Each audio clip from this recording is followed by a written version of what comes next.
नमस्ते। चलिए सीधे आज के इस दिलचस्प एक्सप्लेनर में गोता लगाते हैं, जहां हम लोअर बॉडी बायोमैकेनिक्स के क्लिनिकल डेटा को डिकोड करने वाले हैं। हमारा लक्ष्य बिल्कुल साफ है, इलेक्ट्रोमायोग्राफिकल यानी ईएमजी डेटा। ईएमजी डेटा के आधार पर यह पता लगाना कि ग्लूटियस मीडियस मांसपेशी को एक्टिवेट करने के लिए दुनिया की सबसे बेहतरीन एक्सरसाइज आखिर कौन सी है। अक्सर क्लिनिक या जिम में पसीना बहाते वक्त एक सवाल तो जरूर दिमाग में आता है कि मेहनत का सबसे सटीक और बेहतरीन नतीजा कैसे हासिल किया जाए। हम ऐसी कौन सी एक्सरसाइज चुनें जो सच में सबसे ज्यादा असरदार हो और पूरा फायदा दे।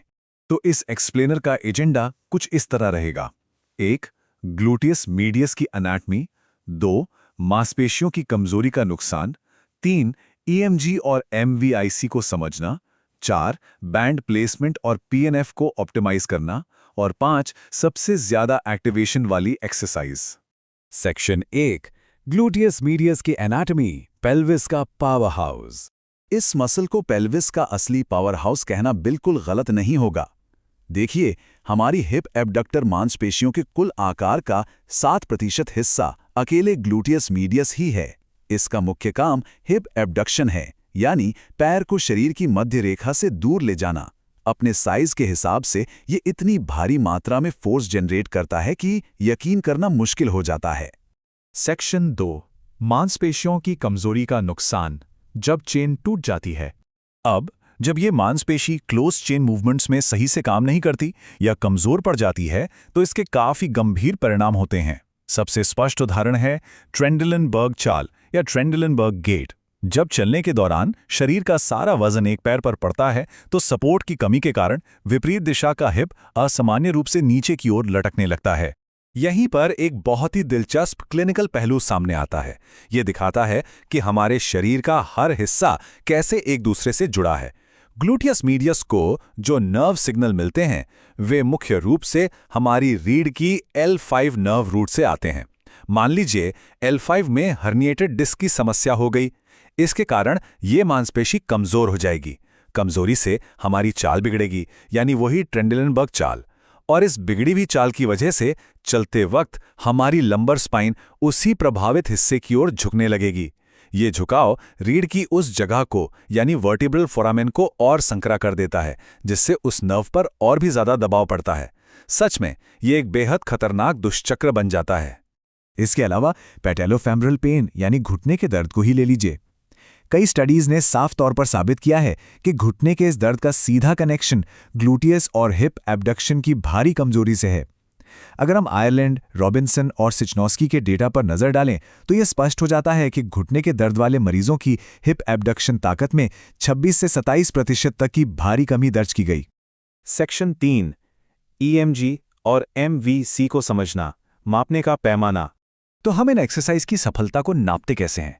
इसके लिए एस्कामिला के 2010 के एमवीआईसी पैमाने का इस्तेमाल किया जाता है। एमवीआईसी का मतलब है मैक्सिमल वॉलंटरी आइसोमेट्रिक कॉन्ट्रैक्शन।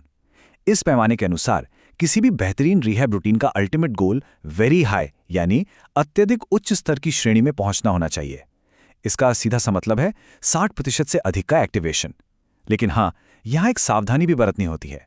हमें यह सुनिश्चित करना होता है कि रिकॉर्ड हो रहा डेटा सच में ग्लूटियस का ही हो, न कि टीएफएल जैसी आसपास की मांसपेशियों से होने वाले क्रॉसटॉक का नतीजा हो। सेक्शन 4, बैंड प्लेसमेंट और पीएनएफ को ऑप्टिमाइज करना, एक जांच।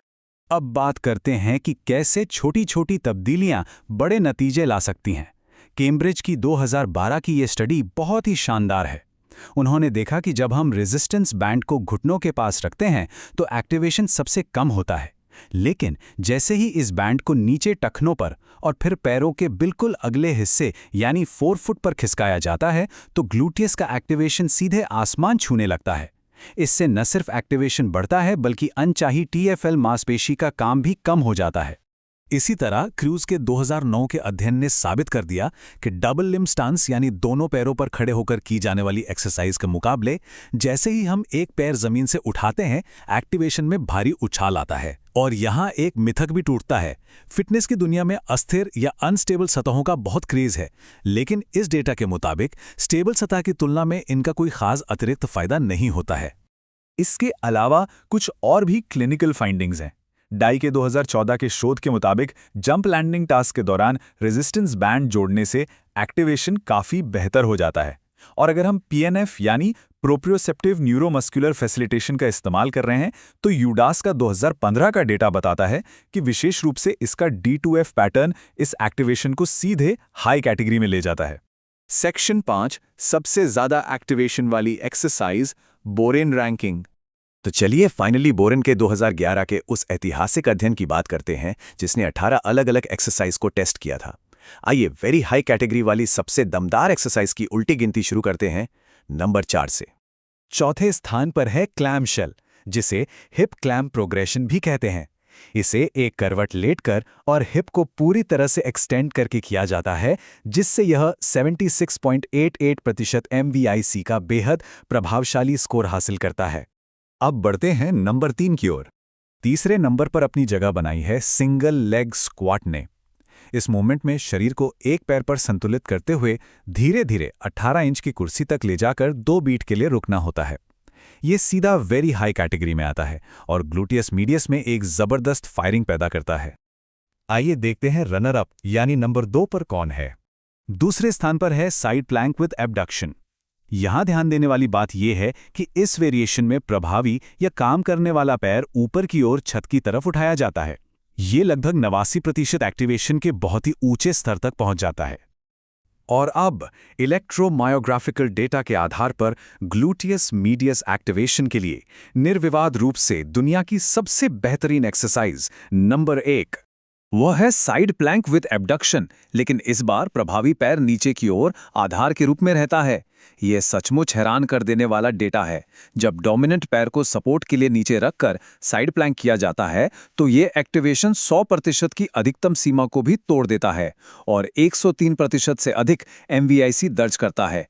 ये बिल्कुल अनबिलीवेबल है। तो इस सारे डेटा और क्लिनिकल साइंस को देखने के बाद एक बहुत बड़ा सवाल खड़ा होता है, क्या वर्तमान रिहैब और ट्रेनिंग रूटीन वास्तव में सही मांसपेशियों को उनके फुल पोटेंशियल पर टारगेट कर रहे हैं, या हम अनजाने में सिर्फ लो लेवल एक्टिवेशन वाली एक्सरसाइज पर अपनी कीमती ऊर्जा बर्बाद कर रहे हैं? उम्मीद है कि इन EMG निष्कर्षों ने एक्सरसाइज और ट्रेनिंग को देखने का एक बिल्कुल नया, ऑब्जेक्टिव और डेटा ड्रिवन नजरिया दिया होगा।